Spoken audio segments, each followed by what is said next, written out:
मुख्यमंत्री नीतीश कुमार की तरफ से एक और बड़ा ऐलान किया गया है। शिक्षा का बजट 77,690 करोड़ रुपए किया गया है।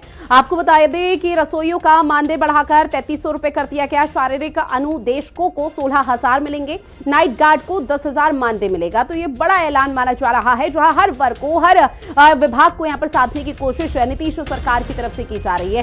शिक्षा का बजट आपको बता दें कि पहले जो था अब उसको बढ़ा दिया गया है, 77,690 करोड़ रुपए कर दिया गया है।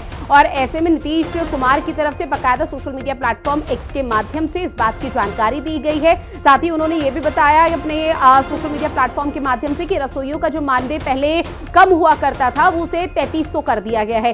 शारीरिक अनुदेशकों को 16,000 अब मिला करेंगे, जहां नाइट गार्ड को 10,000 मानदेय मिला करेगा। ये बहुत बड़ी सौगात दी जा रही है, हर आम जनमानस का ध्यान रखा जा रहा है नीतीश सरकार की तरफ से। और यही कहा जा रहा है कि बिहार विधानसभा चुनाव से पहले बिहार की सरकार का मास्टर स्ट्रोक है, जिसको यहां पर अपने जनादेश को मजबूत करने की कोशिश कर रही है। हालांकि इस तरह के मामलों को लेकर खूब सियासत भी हो रही है, लेकिन अंत में देखना बेहद महत्वपूर्ण यही रहने वाला है, जब विधानसभा चुनाव होंगे तो इन तमाम योजनाओं का क्या धरातल पर फायदा होगा और उसका फायदा सीधा नीतीश सरकार को मिल पाता है या नहीं। क्योंकि एक तरफ मुफ्त बिजली योजना जिसकी शुरुआत आज से होने जा रही है, और इसी बीच आज ही एक बड़ा ऐलान नीतीश कुमार की तरफ से किया गया है। संजीव, क्या जानकारी, क्योंकि देखिए हर वर्ग को और हर विभाग को यहाँ पर सामंजस्य कैसे बैठाया जा सके, कैसे बड़ी सौगात दी जा सके, इसका विशेष ध्यान इस वक्त बिहार सरकार रख रही है। देखिए, निश्चित तौर पर मुख्यमंत्री नीतीश कुमार ने जो काम किया है, जाहिर तौर पर पिछले 10-12 सालों में एक बहुत बेहतर काम हुआ था। लेकिन देखिए ये जो सारी चीजें मानदेय को लेकर हो, रसोइयों का मानदेय हो, शिक्षा विभाग में बजट का बात हो, बढ़ाने की बात हो, बेहतरी की बात हो, देखिए जब चुनाव आता है तो निश्चित तौर पर जो कर्मचारी, जो वर्ग है, वो कहीं न कहीं सरकार पर एक प्रेशर बनाती है।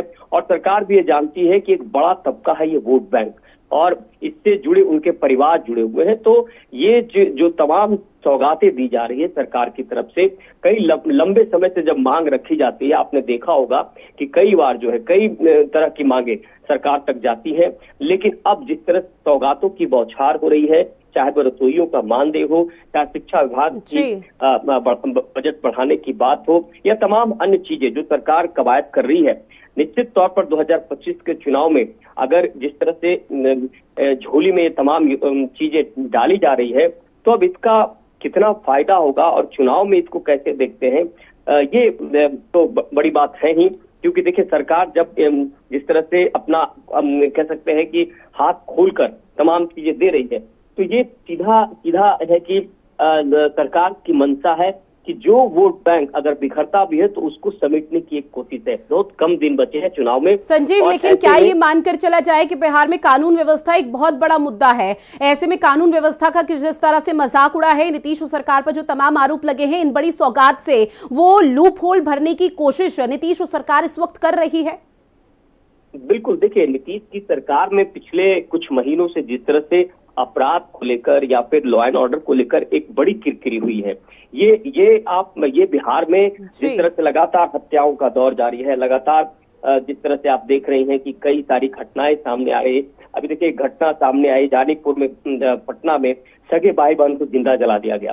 तो इतनी दर्दनाक घटनाएं जब हो रही है तो निश्चित तौर पर जो सुरक्षा की बात होती है, सरकार का एक अहम कड़ी है, तो उस पर सवाल खड़े होते हैं। और कई सारे अन्य मुद्दे हैं जिसको लेकर सरकार जो घिरी रहती है। और सबसे बड़ी बात है जो सरकार का बजट होता है, क्या उस बजट के तहत जो चीजें लाई जा रही है वो भी सरकार को देखनी पड़ती है। लेकिन अंतिम तौर पर चुनाव से पहले ये जो आप देख रहे हैं योजनाओं की, जो जितनी योजनाएं थी सरकार उसको एक तरह से फ्रंट फुट पे लाना चाह रही है। और आपने देखा होगा कि किस तरह से प्रधानमंत्री का भी जब दौरा हो रहा है तो कहीं न कहीं हर क्षेत्र में सौगात दी जाए। तो मुख्यमंत्री नीतीश कुमार की सरकार इस बार कोशिश करे कि जो लोग जो है नाराज थे, जो लोग लगातार मांग कर रहे थे, उनकी मांगों को पूरा कर दिया जाए, ताकि आने वाले भविष्य में वो हमारा जो वोट बैंक है वो कहीं दूसरी जगह ना जा पाए। और देखिए विपक्ष की तरफ से आरोप लगाया जा रहा है जो बेसिक मुद्दे हैं उसे ध्यान भटकाने की